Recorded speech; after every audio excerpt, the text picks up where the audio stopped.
Petrol ಅನ್ನ GST ವ್ಯಾಪ್ತಿಗೆ ತರಬೇಕು ಅನ್ನುವಂಥದ್ದು, ಅದಕ್ಕೆ ರಾಜ್ಯಗಳು ಸಹಮತ ಕೊಡಬೇಕು ಅನ್ನುವಂಥದ್ದು, ನಮ್ಮ ರಾಜ್ಯದ ಸಹಮತ ಇದೆಯಾ ಅಂತ?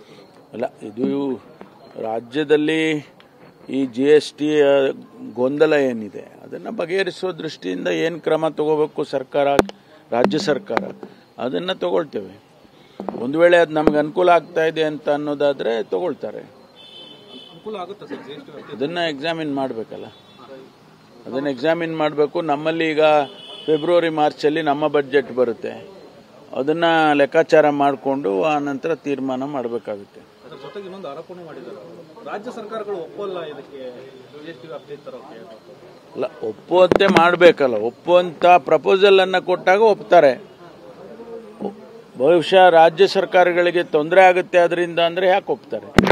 ಅಂಥ ವಾತಾವರಣವನ್ನು ಕೇಂದ್ರ ಸರ್ಕಾರ, ಹಣಕಾಸಿನ ಸಚಿವರು ಸೃಷ್ಟಿ ಮಾಡಬೇಕು, ಆಗ ಎಲ್ಲರೂ ಒಪ್ತಾರೆ. ಪೆಟ್ರೋಲ್ ಅನ್ನ ಜಿಎಸ್ಟಿ ವ್ಯಾಪ್ತಿಗೆ ತರಬೇಕು ಅನ್ನುವಂಥದ್ದು, ಅದಕ್ಕೆ ರಾಜ್ಯಗಳು ಸಹಮತ ಕೊಡಬೇಕು ಅನ್ನುವಂಥದ್ದು, ನಮ್ಮ ರಾಜ್ಯದ ಸಹಮತ ಇದೆಯಾ ಅಂತ? ಅಲ್ಲ, ಇದು ರಾಜ್ಯದಲ್ಲಿ ಈ GST ಗೊಂದಲ ಏನಿದೆ ಅದನ್ನು ಬಗೆಹರಿಸುವ ದೃಷ್ಟಿಯಿಂದ ಏನು ಕ್ರಮ ತಗೋಬೇಕು ಸರ್ಕಾರ, ರಾಜ್ಯ ಸರ್ಕಾರ ಅದನ್ನು ತಗೊಳ್ತೇವೆ. ಒಂದು ವೇಳೆ ಅದು ನಮ್ಗೆ ಅನುಕೂಲ ಆಗ್ತಾ ಇದೆ ಅಂತ ಅನ್ನೋದಾದ್ರೆ ತಗೊಳ್ತಾರೆ.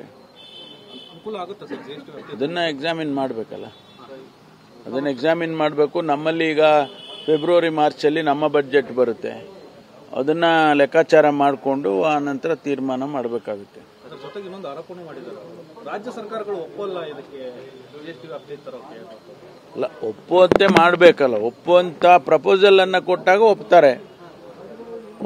ಬಹುಶಃ ರಾಜ್ಯ ಸರ್ಕಾರಗಳಿಗೆ ತೊಂದರೆ ಆಗುತ್ತೆ ಅದರಿಂದ ಅಂದರೆ ಯಾಕೆ ಒಪ್ತಾರೆ?